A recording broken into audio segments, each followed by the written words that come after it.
RS tutorial 2.0 থেকে সবাইকে স্বাগত জানাচ্ছি। আজকে সমাসের পঞ্চম লেকচার। আজকে তোমাদের সাথে আছি আমি মুজাহিদ রাফি। আজকে আমরা পঞ্চম লেকচারে বহুব্রীহি এবং দ্বিগু সমাস একবারে করব। কেন করব? কারণ হচ্ছে এটার মধ্যে তোমাদের সমস্যা হতে পারে, সমস্যার মধ্যে কিছু শব্দ তোমাদের সমস্যা হতে পারে। আমরা সেগুলো করার পরে আমরা দেখতে পাবো বহুব্রীহি সমাস। আমরা প্রথম লেকচারে আমরা দেখছিলাম কোন সমাসগুলো চেনার উপায়গুলো। সেখানে আমরা দেখছিলাম বহুব্রীহি সমাস হচ্ছে তৃতীয় পদকে প্রাধান্য দেবে। তৃতীয় পদ কি? তৃতীয় পদ হচ্ছে ব্যয় বাক্যে যা সম্পর্কে বলা হবে তাকে না বুঝিয়ে অন্য কাউকে বোঝানো হবে, সেটাই হচ্ছে তৃতীয় পদ। তারপর হচ্ছে দ্বিগু সমাস। দ্বিগু সমাস হচ্ছে পরপদকে প্রাধান্য দেবে। আমরা বলছিলাম প্রথম লেকচারে যে পরপদকে প্রাধান্য দিলেও সেটা হচ্ছে সংখ্যাবাচক শব্দ হবে, সমস্ত পদটি সংখ্যাবাচক শব্দ হবে। তখন আমরা দেখি বহুব্রীহি সমাস এবং দ্বিগু সমাস একবারে পড়ার আমাদের উদ্দেশ্যটা কি দেখি। বহুব্রীহি সমাস হচ্ছে তৃতীয় পদকে প্রাধান্য পাবে। তৃতীয় পদকে প্রাধান্য পাবে মাত্র পূর্ণমুদ্রা এবং ব্যাস বাক্যে যা যে যার যাতে থাকবে। ব্যাস বাক্যে যা যে যার যাতে এগুলো থাকবে। আর দ্বিগু সমাসে কি থাকবে? দ্বিগু সমাসে ব্যাস বাক্যে তবে শেষ দিকে হবে সমাহার। বাক্যটি যখন পরপদকে প্রাধান্য দিয়ে অর্থটা সংখ্যাবাচক, সমস্ত পদটি সংখ্যাবাচক হয়ে এবং সমাহার অর্থ প্রকাশ করে, তখন তাকে আমরা দ্বিগু সমাস বলে করব। দ্বিগু সমাস করব। উদাহরণ দিলে তোমাদের বিষয়টা ক্লিয়ার হয়ে যাবে। উদাহরণ দিই আমরা, ধর্ষানো।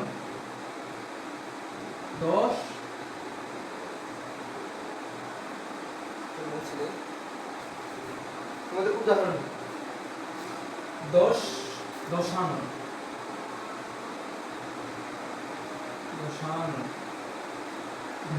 দশানোর মানে আমাদের কি জানতে হবে? দশানোর মানে দশানোর হচ্ছে দশ আনন, আনন হচ্ছে মাতা। দশ আনন মানে দশ মাতা। দশ মাতা কার? রাবণের। রাবণের দশ মাতাকে বোঝানো হয়েছে। কিন্তু আমরা এই শব্দটা কি বোঝা যাচ্ছে? দশ মাতা।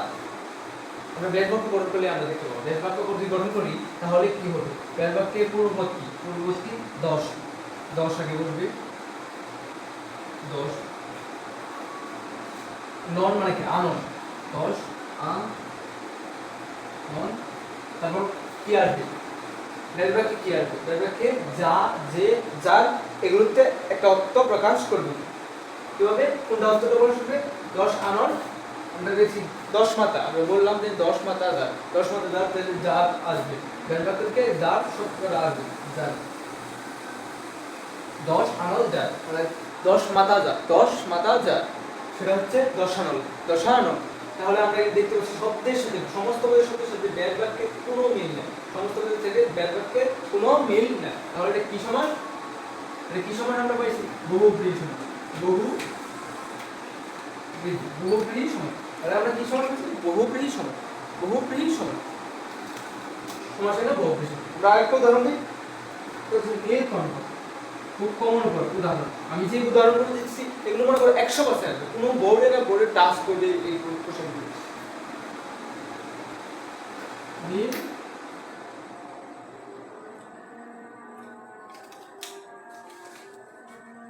নীলকণ্ঠ। এটা নীলকণ্ঠ মানে কি? নীল অর্থে আমরা সাধারণত রং বুঝি, কিন্তু নীলকণ্ঠ যখন বলা হবে তখন এটা আমাদের যে অনেকের ভাষা কটু কথা বা বিষ বাক্য। নীলকণ্ঠ অর্থ আমাদের অর্থ আমরা বিষ বাক্য হিসাবে ধরি। বিষ বাক্য হতো বিষ বাক্য, কিন্তু নীল তো একটা রঙের না। কণ্ঠ তো কণ্ঠ, নীলকণ্ঠ। এখানে কি তৃতীয় পদের অর্থ প্রকাশ করছে না? এই দুই পদের কি অর্থ কোনো কাজ আছে? এখানে কাজ নেই। তৃতীয় পদের অর্থ প্রকাশ করছে, এখানে নীলের কথা বলা হয়েছে। কিন্তু এখানে আমরা যে আগেই পাইছি যে ব্যাস বাক্যে যে বা যার সম্পর্কে কথা বলা হবে তাকে না বুঝিয়ে অন্য কাউকে বোঝাবে। অন্য কাউকে বুঝাইছে। নীলকণ্ঠ মানে হচ্ছে বিষ বাক্য। নীলকণ্ঠ মানে বিষ বাক্য। এটা দুই আমরা আবার সব সমাজ গঠন করি, ব্যাস বাক্য গঠন করি, তাহলে কি হবে? নীলকণ্ঠ যার। সেম আগের মতো নীলকণ্ঠ যার। নীলকণ্ঠ যার কি সমাস? বহুব্রীহি সমাস। বহুব্রীহি সমাস। বহুব্রীহি সমাস। নীলকণ্ঠ যার কি সমাস? বহুব্রীহি সমাস। আমরা একটা উদাহরণ যদি নিই, পুরা কপাল।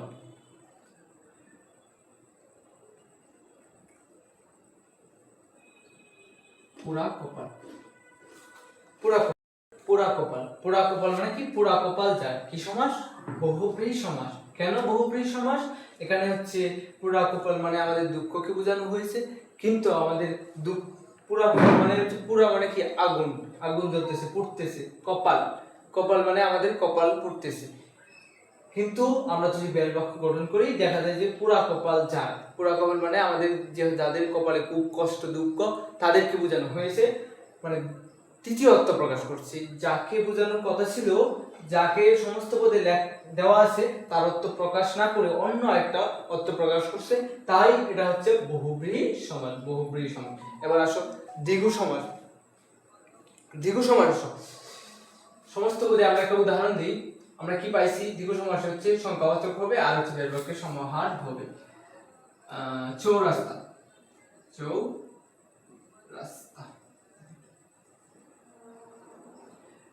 তোমরা এটা মানে সমস্ত সংখ্যাবাচক দেখেই তোমরা এটা বুঝতে পারছো দ্বিগু সমাস। অনেক ক্ষেত্রে যে কয়েকটা উদাহরণ আছে ব্যতিক্রমী, সেটার মধ্যে মানে সংখ্যাবাচক শব্দ থাকা সত্ত্বেও তোমাদের এটা হচ্ছে দ্বিগু সমাস না। কেমন একটা উদাহরণ আমি যদি বলি, চৌচাল, চৌচাল মানে চার চালা, এটা হচ্ছে দ্বিগু সমাস না।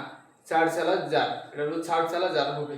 আমরা দ্বিগু সমাসে আসি, দ্বিগু সমাস করি। চৌরাস্তা, চৌরাস্তা ব্যাস বাক্যে, ব্যাস বাক্যে কি হবে? সমাহার যুক্ত হবে। চৌরাস্তা মানে, চৌরাস্তা মানে কি? চার রাস্তা, চার রাস্তা। তাহলে আমাদের এটাই শুধু চার রাস্তা লিখলেই হবে। ধরো চৌ মানে এখানে কিভাবে আছে? চৌ হিসাবে আছে। চৌ ব্র্যাকেট দিয়ে আমরা রাস্তা দিয়ে দিব। চৌ দ্বারা কি বোঝানো হয়েছে? রাস্তা।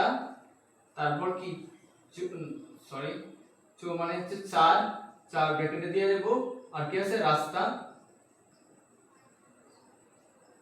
রাস্তা। ব্যাস বাক্যে কি যুক্ত করতে হবে? ব্যাস বাক্যে সমাহার যুক্ত করতে হবে। রাস্তা, রাস্তার সমাহার,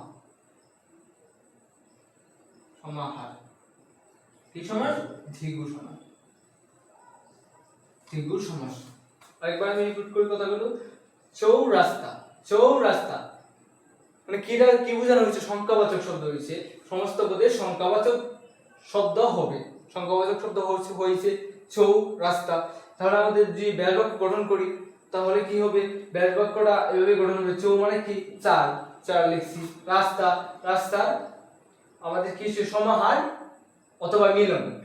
তোমরা আবার মিলন বলতে ভয় পায় না, মিলন ভয় পাওয়ার দরকার নাই। এটা হচ্ছে মিলন মানে মিল, মিল, এটা হচ্ছে এই মিল। আবার হেলিকপ্টার মিলন না, তোমরা এটা বুঝতে হবে। সমাহার অথবা মিল অর্থ প্রকাশ করবে। রাস্তার সমাহার, চৌরাস্তার সমাহার। কি সমাস? দ্বিগু সমাস। আশা করি বুঝতে পেরেছো। কারণ আরেকটা উদাহরণ, ত্রিভুজ, ত্রিভুজ। ত্রি মানে কি? ত্রি মানে কি? তিন। ত্রি মানে কি? তিন। আমরা এখানে কি লিখবো? আগে যেটা দেওয়া আছে এটা লিখবো, ত্রি। এভাবে আনসার করলে, ওইটা আনসার করলে তোমার মার্ক দিবে সারা, কিন্তু এভাবে আনসার করলে সবচেয়ে সুন্দর হয়। ত্রি, ত্রি মানে কি? তিন। ব্র্যাকেট দিয়ে দেব। ভুজ, ভুজ মানে কি? ভুজ মানে কি? ভুজ হচ্ছে বাহু। ভুজ মানে কি? বাহু।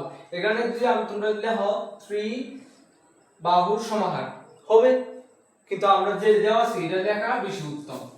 তিন ত্রিভুজের সমাহার, ভুজের ব্যাস বাক্য থেকে সমাহার আসছে। সমাহার কি সমাস? দ্বিগু সমাস, দ্বিগু সমাস, দ্বিগু সমাস। সহজ না? একদম সহজ। তোমাকে একবার বুঝলে আরেকবার প্র্যাকটিস করলে একদম ক্লিয়ার হয়ে যাবে, একদম সমাস ক্লিয়ার হবে, কোনো চিন্তা নেই। তারপর আরেকটা উদাহরণ দিই। উদাহরণ,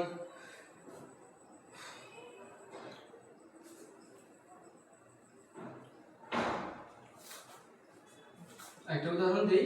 ত্রিফলা, ত্রিফলা। ত্রি মানে কি? সেম। ত্রি মানে তিন। ত্রি মানে কি? তিন। এটা আমরা আগেরটাতে দেখছি। তারপর কি আছে? ফলা। ফলা মানে কি? ফলের। ত্রিফলের সমাহার, সমাহার কি সমাস? দ্বিগু সমাস। সেম এভাবে তোমরা কমপক্ষে 15টা করে প্র্যাকটিস করো। আর ভাইয়ের ক্লাসটা যদি পরীক্ষার আগে একবার দেখো, একবার দেখলেই হবে। তোমাদের আশা করি বহুব্রীহাত দ্বিগু সমাজের মধ্যে যে তোমাদের যে সমস্যাটা হয় একই মনে হয়, এটা আর হবে না, তোমাদের এটা ক্লিয়ার হয়ে যাবে। একদম সহজ, কোনো কঠিন নাই, তোমাদেরকে একবার শুধু ক্লাসটা থেকে 15টা থেকে 16টা তোমাদের প্র্যাকটিস করলে হয়ে যাবে।